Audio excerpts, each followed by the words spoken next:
When I travel to the world's top destinations, I rarely pay much attention to cities. I often see them as a necessary inconvenience, somewhere I have to pass through on my way to spectacular nature. But Kuala Lumpur completely took me by surprise. Join me as we explore its dazzling modern site, fascinating history, and above all, its unforgettable atmosphere.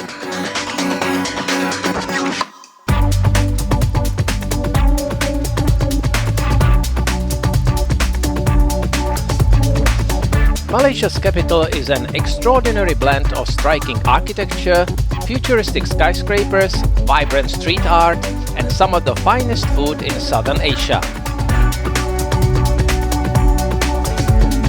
The city is also home to one of the most famous landmarks in the world, the mighty Petronas Twin Towers.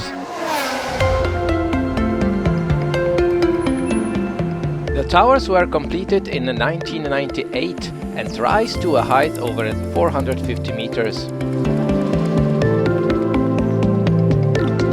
They are connected by a sky bridge and form part of the Surya KLCC shopping complex. Just outside, the complex opens onto a picturesque KLCC Park with its enormous fountains and lush greenery. But Kuala Lumpur's skyline is shaped by much more than the Petronas Towers. The most remarkable addition is Merdeka 118, the second tallest building in the world after Dubai's Burj Khalifa. Because of its 679 meters, Merdeka can be seen from almost anywhere in Kuala Lumpur. Its beautiful blue-grey facade changes color depending on the light. At night, animated outlines create the impression that this glass rocket really prepares for takeoff. The third major tower defining Kuala Lumpur skyline is KL Tower. At 421 meters, it is only about half the height of Merdeka 118. However, it offers an excellent opportunity to admire the city from above, including close-up views of Merdeka and the Petronas Towers. The observation deck offers breathtaking 360-degree views and two glass skyboxes. For an additional fee, you can step inside one and have your photos taken.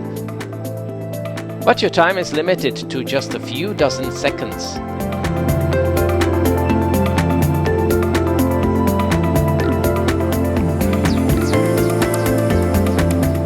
I also enjoyed the spontaneous reaction of a Muslim woman wearing a black niqab. Although only her eyes were visible, she struck a playful pose, framing her face with her hands for the camera.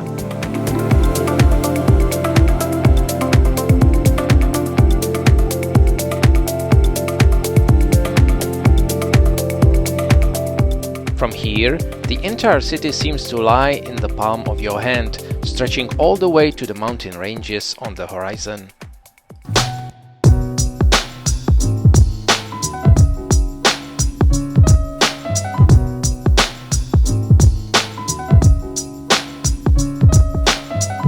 But Kuala Lumpur has much more to offer than just its skyline. Some of my most memorable experiences came from Merdeka Square.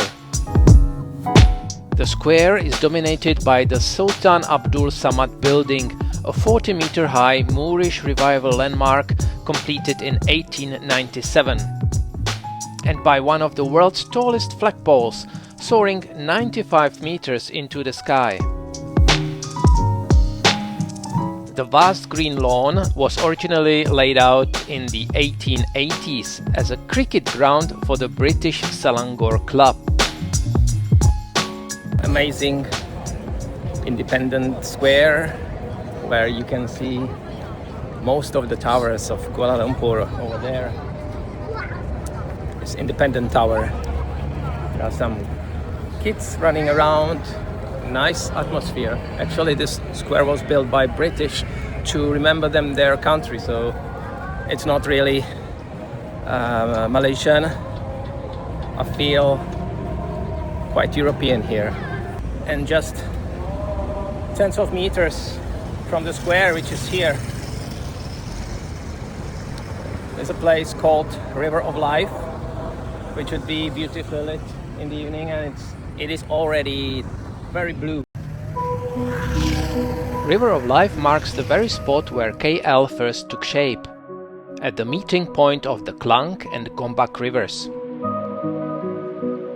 The area is watched over by the beautiful Jamek Mosque in Moorish style.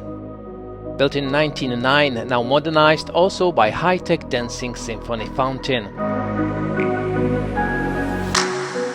Kuala Lumpur is also a great place to stay in a skyscraper with a rooftop pool. There are plenty of them in the city, and it is easy to book a room in one at a reasonable price. I stayed at luxury suites among the cluster of towers near the Petronas Towers. You will probably be accommodated in a hotel or a condo with a pool, and usually the pool is very high. My pool is on the 47th floor, and I can see Petronas Towers, just the tops. I can see KL Tower there, and there is Merdeka Tower. Petronas Towers are visible from most of the places in the center of town. Of course, there are many high-rise buildings like this, so they usually block the part of the view. You don't need really to pay some luxury place to have a pool and a view to Petronas Towers. This place was actually quite cheap. One of Kuala Lumpur's most popular tourist attractions is Batu Caves. I had my doubts about visiting such an over-visited place, but like probably every other KL visitor, I simply couldn't ignore it. Batu Caves sit just north of Kuala Lumpur on the edge of the city. They form a vast limestone complex with a history stretching back hundreds of millions of years. What makes them truly special is the way nature and faith came together here, turning an ancient cave hill into one of the most important Hindu sanctuaries outside India. I started my visit to Batu Caves quite strategically, by checking out the smaller side cave first. Within seconds, I was hit by the full force of the Kitsch. Giant concrete and fiberglass gods, oversized animals, and enough neon lights inside to make a shopping mall blush. Still half blinded by all that color, I suddenly ended up on a steep staircase next to a waterfall. It even had a signboard from a Vietnamese convenience store, but a waterfall inside a cave is always worth a look. A little bit higher, I reached a pink object, a tiny stalagmite baby. I could watch water dripping from above and slowly building a brand new stalagmite. The caves were originally used by locals as shelter, but at the end of the 19th century they were bought by a Tamil merchant and dedicated to the Hindu god Murugan. Murugan's 42-meter tall statue stands in front of the rainbow staircase leading to the main entrance. Along the way up the steep staircase, you'll meet plenty of fearless monkeys. Do you want me to give you the rock? You want it back? Nice! Friends, high five! Now.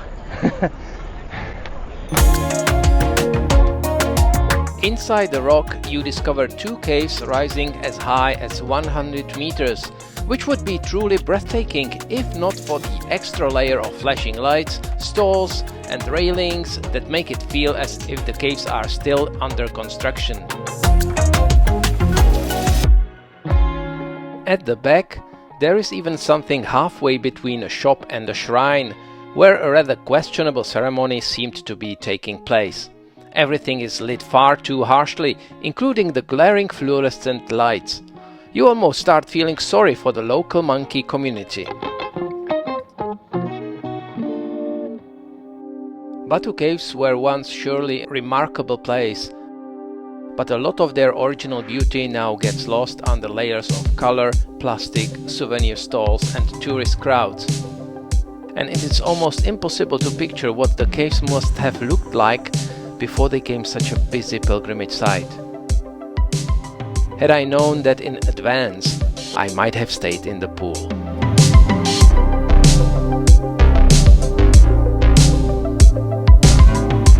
On my last evening, I decided to spend some time again by the Petronas Towers, but this time from the other side, in KLCC Park.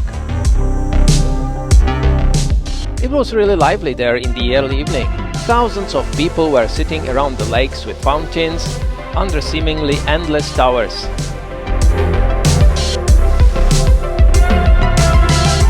The setting sun, the illuminated buildings, and the colors of the fountain show created a perfect spectacle for everyone, one I will remember for a long time.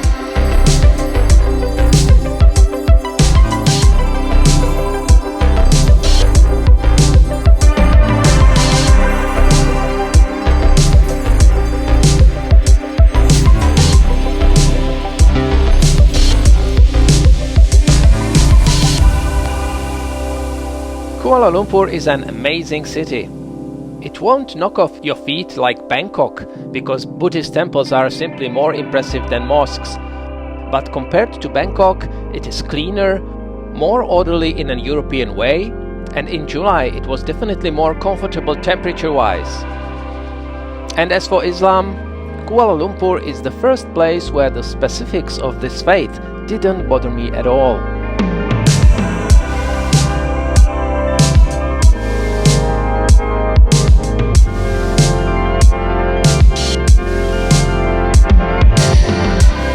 So next time you fly to Southeast Asia, stay in Kuala Lumpur for at least a weekend. You will be surprised how quickly this city gets under your skin.